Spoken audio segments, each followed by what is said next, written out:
It's a great privilege to be here in this beautiful and really historic setting to talk to you. So thank you very much. The main purpose of our interview is to help Australia, and particularly South Australia, where I come from, to take some steps towards a circular economy. At the moment, South Australia is very well recognised for its zero waste and recycling policies and practices. And there's a lot of attention to developing a carbon neutral society, but resource consumption, I think, needs more attention. So if we can help others, my colleagues and others in South Australia, the government too, the government are interested in this, and the university and others, then that would be a great benefit and much appreciated. So thank you so much, Walter. I look forward to this discussion. Thank you, David. Well, thank you for coming all the way to Geneva, which has the advantage that I can show you some of my teddy bears.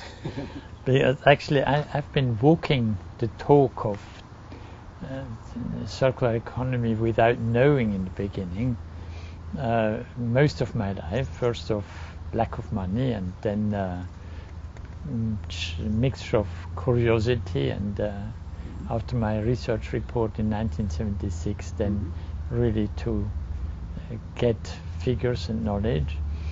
And I've also been fortunate to have been given the chance, such as this house, which dates from 1757, and with this lovely garden with a tree behind me, which is a giant tuya that is estimated to be 400 years old. And then, of course, my 1969 Toyota, which has basically proudly followed me last 47 years. So these things have allowed me to also practically experience the chances and risks of circular economy. The house it started as a farmhouse. It was then used as a children's home and finally transformed into a home. But it obviously had to be adapted to electricity and heating, modern heating, now modern energy conservation measures. So it has seen a lot of transformations. The Toyota, the car, is different, because if you want to register a car as a collective item, as a vintage model, then it has to have the original condition. So it's never been updated to technology, in contrast to the house. But in both cases, I think durability is mostly due to desirability.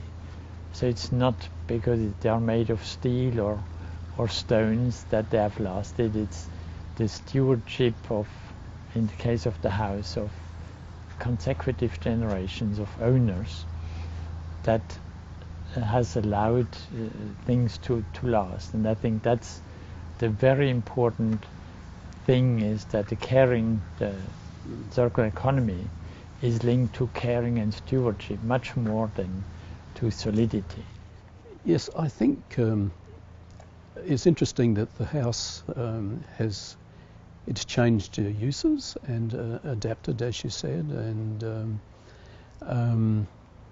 but these days I think because we're both architects originally, and these days the buildings, and not just buildings but cars and other devices are just designed for a short life without consideration to the longevity.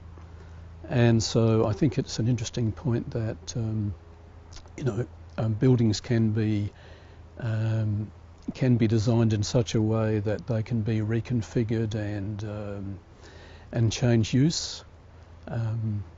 yeah, um, be adapted to changes in technology, adapted not just buildings, but you know, and in demand, with devices, even mobile phones, so that rather than having to get a new phone, you can just the phone can be just updated.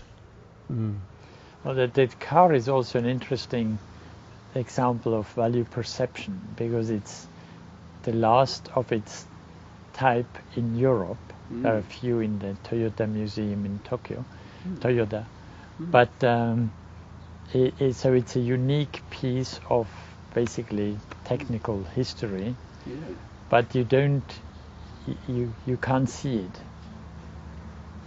You know, it's got this hidden quality of many objects of cultural history, that you see the object, but you don't see the history behind, and you certainly cannot guess that this is a unique copy of that model surviving in Europe. So there is like the house had a history that when it was built, it was part of the Republic of Geneva, and the property across the brook was actually in the Kingdom of Savoy and Sardinia. And then in the Congress of Vienna in 1815, it all became part of Switzerland, both sides of the river.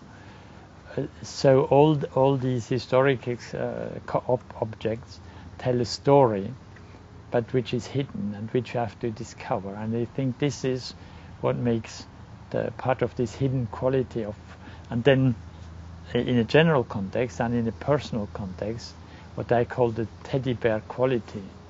I have a number of objects around me, like my watch that was given to me by my godfather 55 years ago, and he died about 20 years ago. So objects, teddy bear objects, have a relationship that dies with the owner, whereas things like the house or maybe even the car will continue afterwards, because they represent more than only the personal history. So that makes me think, Walter, I mean, your values system is really wonderful, that to respect resources and to look after them. The question is, and actually you talk a lot about, of course, caring and also sufficiency, and being able to make do with just what's necessary, and not being extravagant, and getting more use out of existing things, and respecting them. How can that kind of value system be educated, I guess, to people these days who are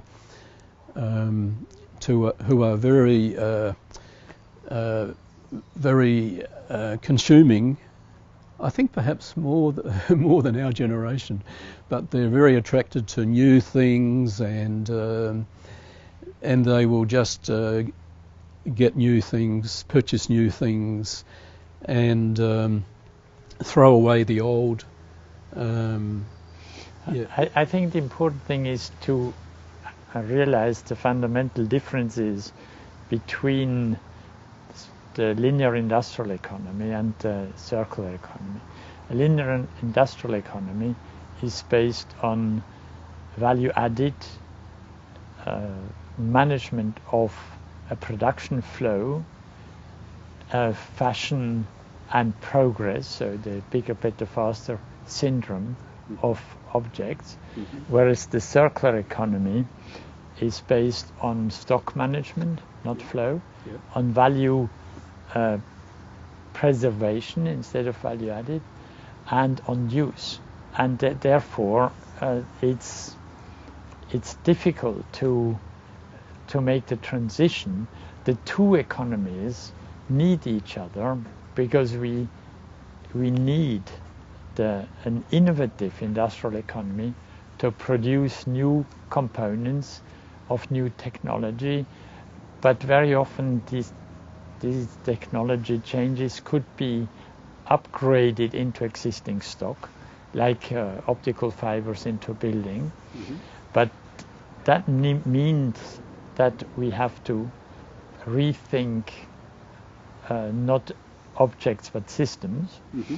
And so, for example, microchips today are made specifically for Windows 7 or Windows whatever, or Apple phones.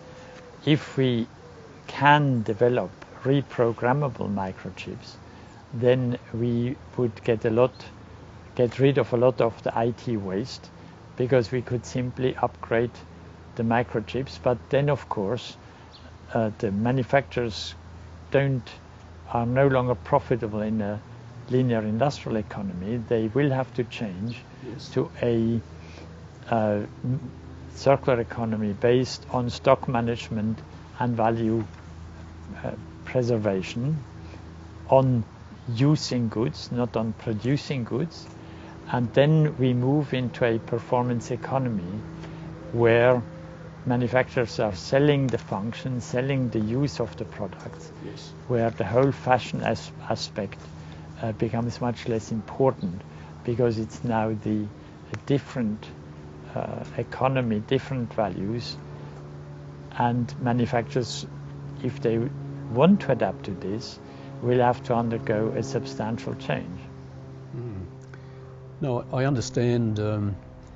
That's the shift required for manufacturers or producers to sell the use and function of a device or product, rather than the device itself, to sell the use. But the question is, I'm thinking of one particular manufacturer in South Australia, and this firm, they manufacture cleaning devices, for sonic cleaning devices, and they provide, at the moment they sell them to the customer. They provide a maintenance service, and they're considering, we discussed with them about moving to a total service systems where they sell the performance. But for any manufacturer, for them or any manufacturer, it's quite a big step. Well, the big difference, if you are selling goods as services, if you are selling the performance, is that you have to internalize all the costs of risk and of waste, of liability. In exchange, you get, because you are selling system solutions and selling efficiency and sufficiency, you actually get more higher profits from less resource consumption. But it's a different game, because now you only get paid for performance. So if you don't produce what you promised, you don't get paid.